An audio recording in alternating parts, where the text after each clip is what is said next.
Hello everyone and welcome to the Volkswagen e-Caravelle. Something different.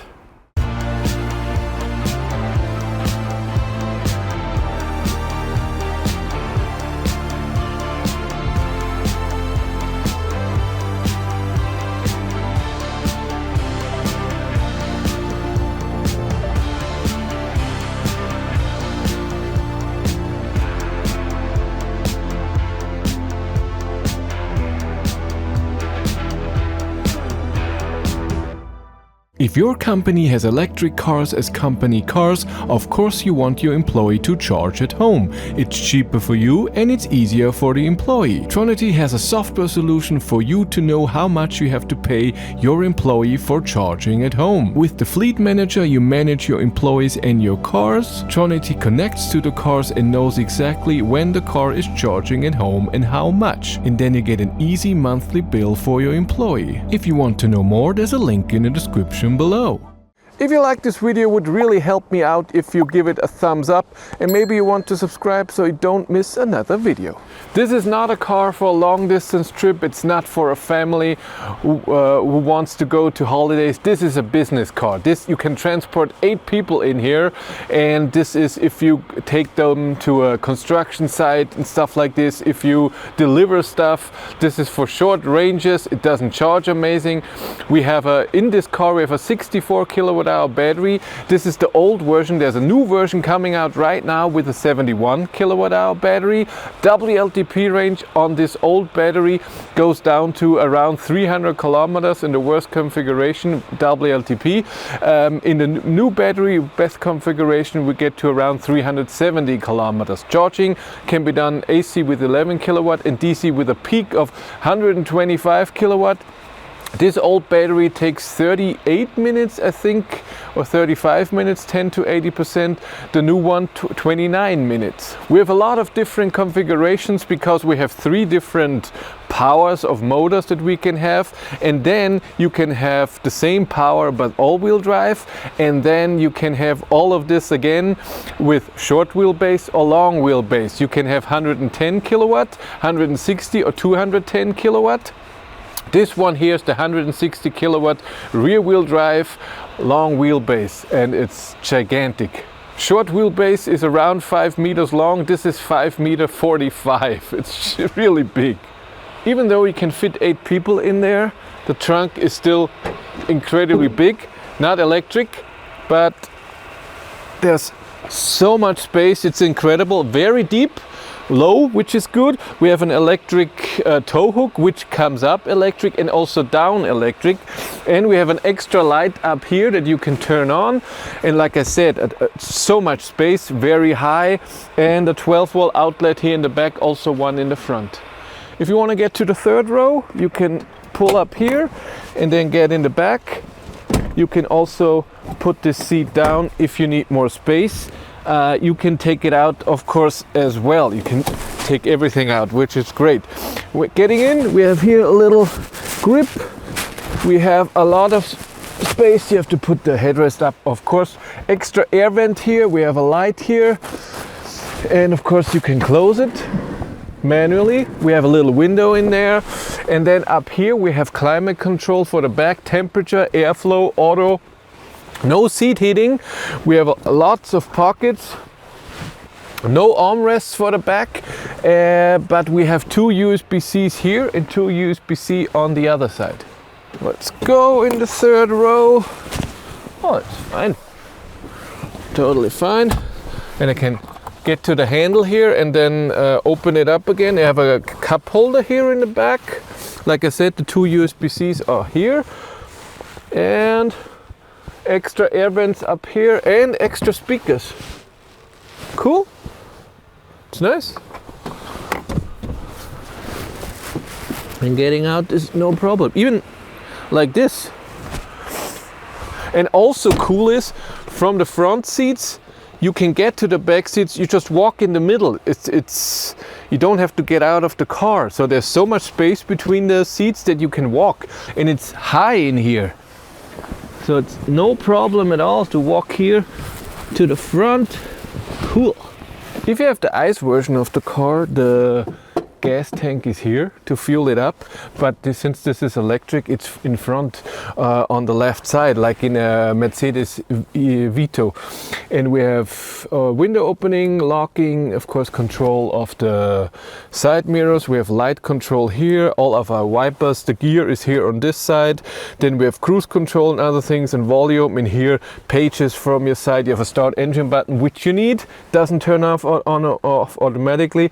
And you also have to disengage the parking brake. It engages automatically, but disengaging has to be done manually. We have a USB-A and a USB-C here in the front, a lot of pockets here, another 2 USB-Cs here on the other side too.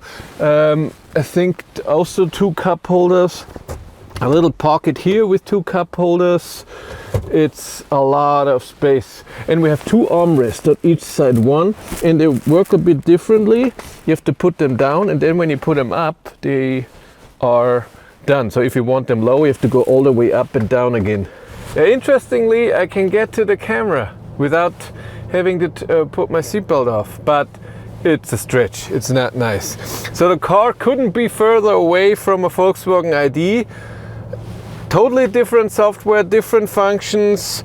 Cockpit is totally different. We have driving data, 2 driving datas, and then from the start we have a power indicator and what gear you're in, and on the right the speed. You have your state of charge in a number, you have your range, the temperature, I guess, from the battery, which is okay. You can see what, then you can switch around what you want to see. Assist system, air pressure, you can say what you see on the left and on the right.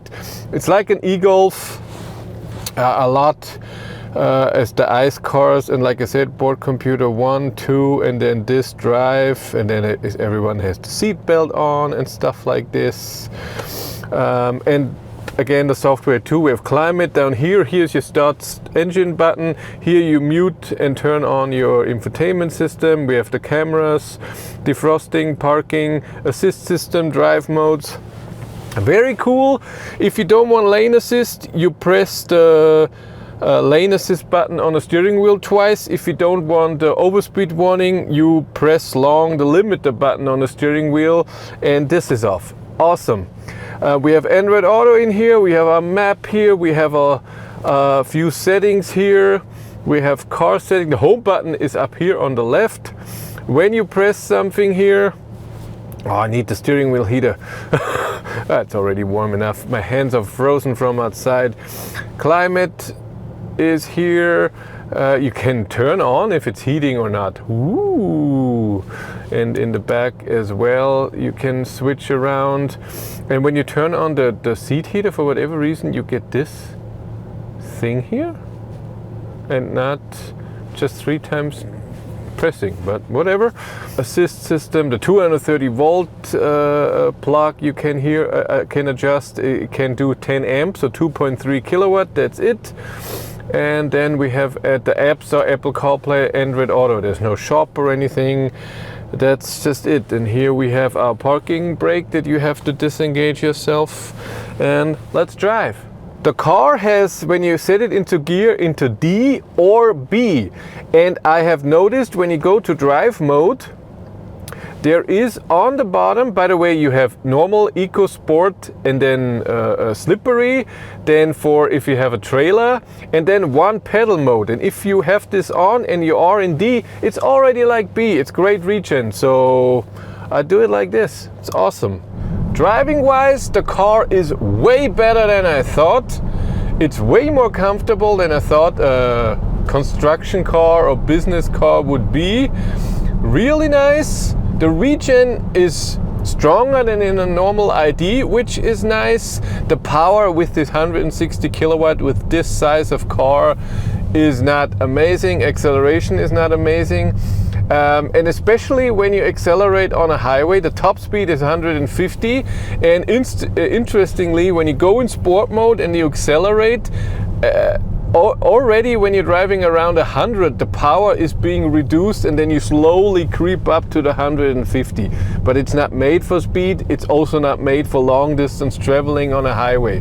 This is made for really 8 people in here, and you go to your construction site 50 kilometers or so. I mean, right now at 96% I have 170 kilometers of range. Just saying. Steering is nice. I tried the cruise control yesterday, it's also nice, all different again than ID cars. But so you set on the side minus and plus, you have resume. The thing is, you don't have a turn off cruise control button, you have to use the brake and then you can resume, because if you do that turn off here, it's off. When you press it again, you have to do your speed again. The resume doesn't work. And then the lane assist is also the steering assist. So you have to press this and then steering assist is on, which reacted really nicely. And then but also then your lane assist is on and when you get off the road. But so far it didn't bug me. Oh, we have to turn off the overspeed warning here. Nice, nice. For whatever reason, the blinker is extremely loud. Oh my god. You only have seat heaters here in the front and a steering wheel heater. The steering wheel heater works great. The seat heater, I don't know. I had it on for a very long time yesterday and it's warm but never gets hot. And you only have the seat heating here in the front, not in the rear. And then also for the climate in the car, it doesn't really get warm. It's just too big. I never had the heat on in the back, but when I have the heat on here in the front, so far it's okay, but it's not comfy and nice and warm. And if you want to know what's happening behind the scenes, I started vlogging on my third channel, Behind the Battery. So everything that happens around the car, or if I get new info about something, really awesome. Subscribe and watch. The view outside of the car with the mirrors and extra mirrors on down that you see if someone is there, and curbs and stuff, and the rear view mirror is really nice. When you look back, it's not as good as in the bus, in the ID bus, but still good. And we have a digital mirror, so camera in the back, and it looks actually good. The turning circle in this rear wheel drive version is okay, not ID3, ID7 level, but it's okay for the car, for the size. But we have to accelerate, come on. So let's do that. Is this a dip over camera?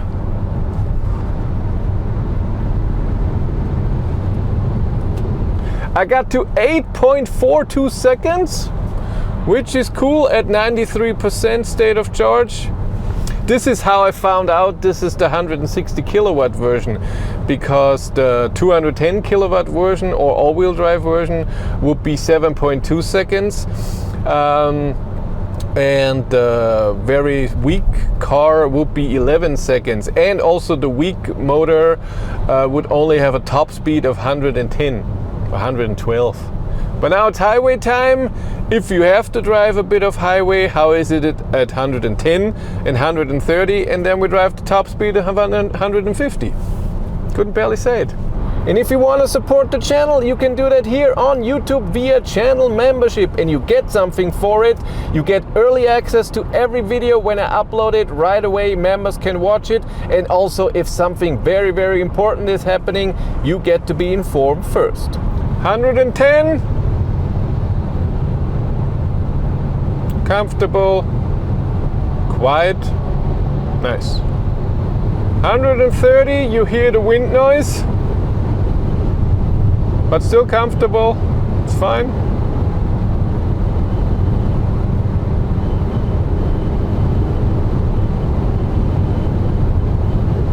When you accelerate a few times, the power is very fastly reduced, and to get to the 150 takes a bit of time.